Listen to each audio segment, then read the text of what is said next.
نأمل أنه يكون الحوار سوري ونعمل أن نبني سوريا جديدة جميعا، ولا نقبل أنه في سوريا تكون مجزأة، ولا نقبل أنه سوريا تكون يعني الفئة من الناس. احنا بدنا نكون سوريا لكل السوريين، ونأمل أنه سوريا أنه احنا الشعب السوري احنا نحل مشاكلنا بين بعضنا، وسوريا لجميع السوريين.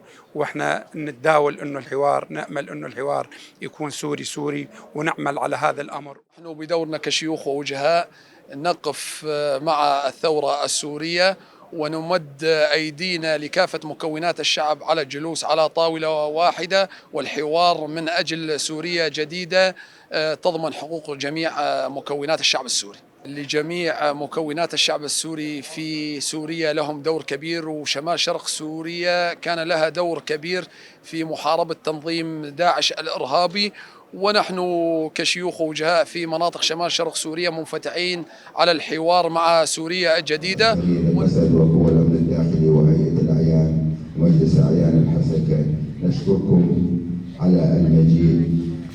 اليوم سوريا بلشت بمرحلة جديدة، مرحلة تاريخية، مرحلة تحالف يعني عشنا بها أجدادنا وآبائنا، ما كنا نقدر يعني